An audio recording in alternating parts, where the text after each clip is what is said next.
There's something about shooting street photography at night that makes you completely rethink the way you do photography. You no longer have all of that light and color that the day usually provides, so you're forced to change the way you look for subjects, compose your images, and how you use your camera.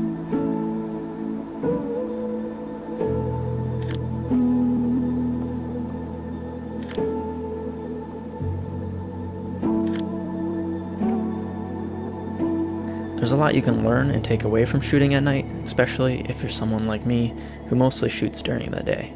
So that's what we'll be talking about today, street photography at night.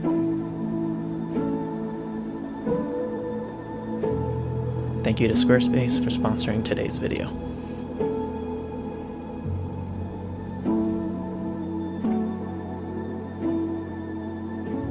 There's a common misconception that you need certain gear to shoot at night. Maybe it's a full-frame camera, or a camera with good ISO performance, or a lens that opens up very wide. While some of these things can improve your experience shooting at night, they're not necessarily needed to take good photos. I'll be using the X100V tonight, and it's a camera that doesn't exactly have the best reputation when it comes to low-light photography. It's a crop sensor camera with a lens that opens up to only f2.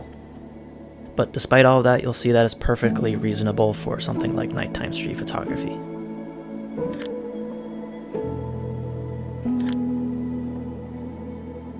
If there's one thing I can recommend when it comes to gear for nighttime photography, it's to just keep it as simple as possible. Just bring one camera and one lens. You don't want to be out in the middle of the night, constantly going through different cameras or different lenses, especially if you're shooting by yourself. It's nighttime. And, if you have a bunch of camera gear with you, you just stick out like a sore thumb, so just try to keep it simple.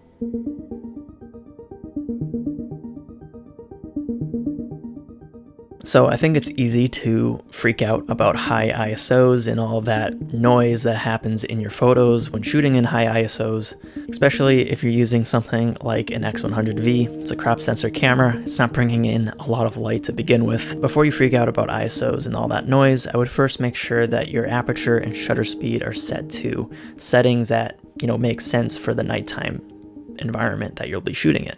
On the X100V, I'll stay as wide as possible at f2, and as for shutter speed, I try not to go any higher than 1/100th of a second, but also making sure I'm not going too low of a shutter speed where I'm bringing in some, unintentional motion blur.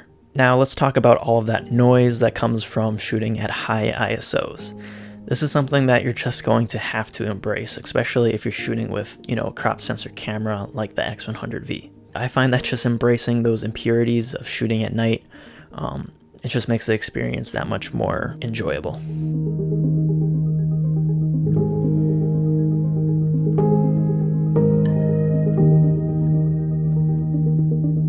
Maybe it's just me, but shooting at night has me seeking scenes that look a bit more cinematic, and I don't really do this during the day, but when it's nighttime, for some reason, that's all I can really think about. And I find that the noise that comes from high ISOs sort of acts as this kind of film grain, and I think it adds to that cinematic feel of night photos.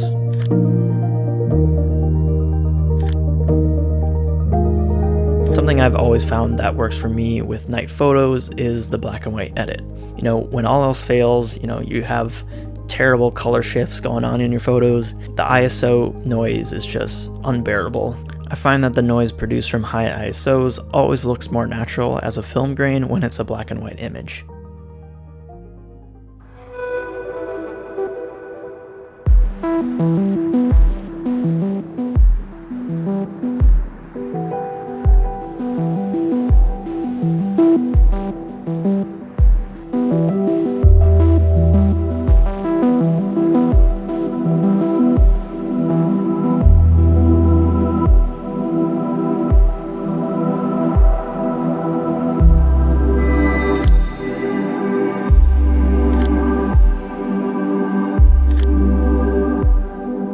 So I'm not really a nighttime photographer. I'm a daytime photographer, but I've always admired how much shooting at night slows down the process of street photography. Naturally, the environment around you starts to slow down at night. There's less people about, so there's less action to photograph. This leads you to work a little harder and be more observant because what to photograph isn't as obvious during the night. you might realize you don't need that fast autofocus anymore, or that a slightly out of focus image is actually fine. You'll quickly find yourself fishing for subjects to walk into your pre-composed photos a lot more during the night. This is something I do pretty much 90% of the time. If you struggle shooting at the night, I highly recommend you take advantage of this technique. It's just a lot more inconspicuous. And that goes a long way during the night when people are just a lot more conscious about their surroundings and are on high alert. You can find a nice composition, get your settings all set, and just wait around for that subject to walk into your frame. But one thing is for certain, you want to embrace that slower pace of shooting, because if you try to push it away and try to run around with your camera all the time, you're going to quickly be disappointed with the photos you get, and you're just going to be frustrated with the process, because shooting at night, it's a lot different than shooting in the day.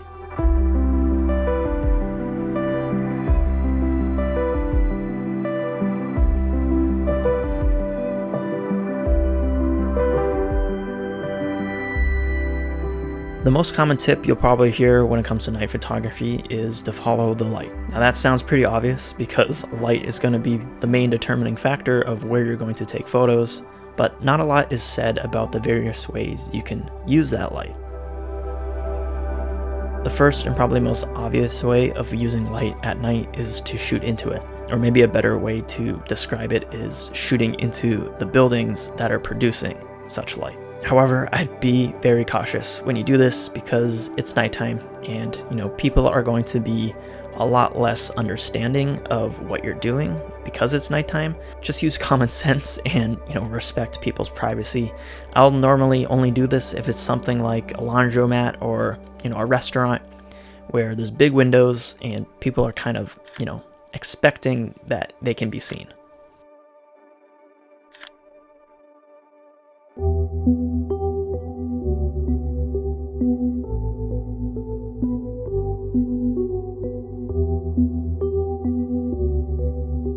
Other ways you can use light at night is as a spotlight or as a backlight to your subject. These are probably the two most common ways you'll end up using light during the night. You can use light from buildings as a spotlight where that light is coming from the building and illuminating a sidewalk.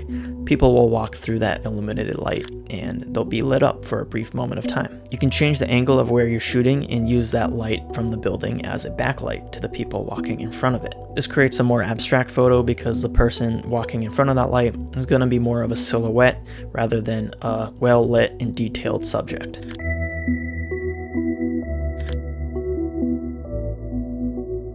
Lastly, you'll find that light during the night acts in strange, mysterious ways. They just act differently during the night because they're just so much more pronounced.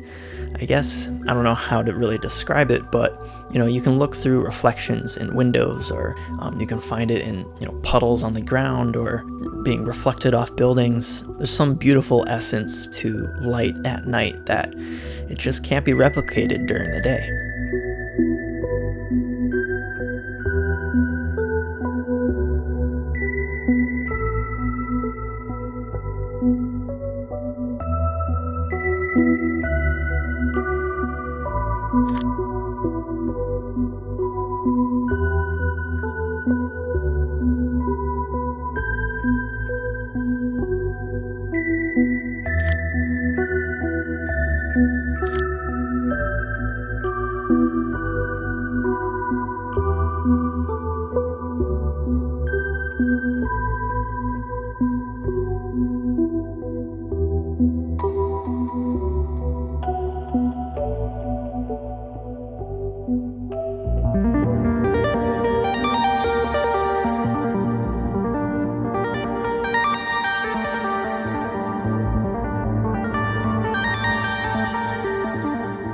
Shooting at night, especially if it's something that you don't normally do, like me, it opens up a great opportunity to do some experimentation.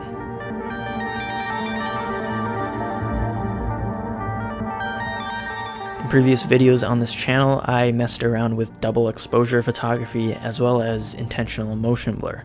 That was during the day though, but these two things can be implemented during the night and they make for really cool looking photos. To get photos like this, you want to lower your shutter speed to, there really isn't a set shutter speed to set it to, but keep lowering it until you start to see this kind of motion start to get introduced into your photos. You might have to play around and go by trial and error, but you also want to bump up your aperture, which might seem a little funny during the night, but since you're lowering your shutter speed, you're bringing in a lot more light. And if you manage to incorporate a moving subject in that photo, you can create a really unique photo that you really can't replicate during the day. So, it's fun to experiment with these things during the night, and that's one of the great things about shooting at night. It opens the door to you doing things you don't normally do. When you leave your comfort zone, you force yourself to work a little harder to get that photo that you're happy with. And, that goes a long way and can lead to growth in your photography.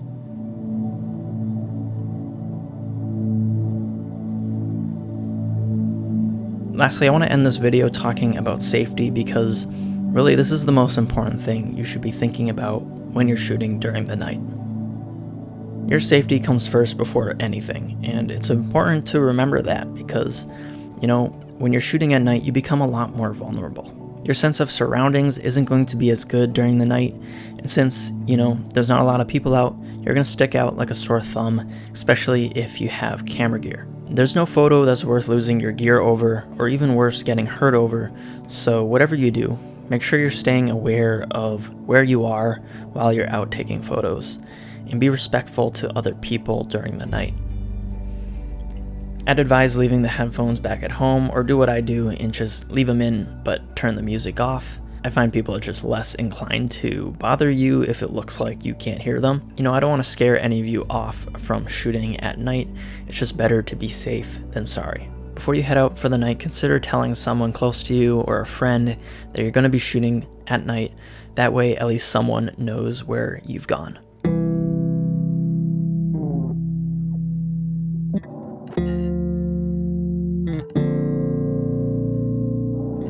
Before we close, a quick message from today's sponsor, Squarespace. I've been using Squarespace for the last 5 years, and it's my preferred way to show all of my recent favorite work, as well as run my own digital storefront. Squarespace is an all-in-one platform for anyone looking to build their own photography portfolio. They have easy-to-use photography templates, e-commerce controls, as well as social media integration. My Squarespace site has pretty much become a one-stop shop for all things related to me and my photography. I just wrapped up a trip to Abu Dhabi working for their tourism board, and so I wanted to take advantage of the new work I created on that trip and make a dedicated travel page. I want my Squarespace site to look as professional as possible, and thankfully, that's incredibly easy to do with Squarespace. You just never know who's looking through your portfolio and what potential opportunities could arise. So if you've been running with just an Instagram page to show your work all of this time, consider trying out Squarespace and hitting the link in the description for a 14-day free trial. And when you're ready to launch your site, you can head over to squarespace.com/Faisal for 10% off your first purchase. Okay guys, I hope this video helped any of you looking to get into street photography during the night. It's something I still do from time to time, not as often as I'd like, but hopefully I can do a little bit more here on the channel. But for now, that's all for me. Feel free to leave any questions or comments related to this topic in the comment section below. I'll try to get back to as many of you as I can. Alright guys, stay safe. Love you all. See you all in the next one.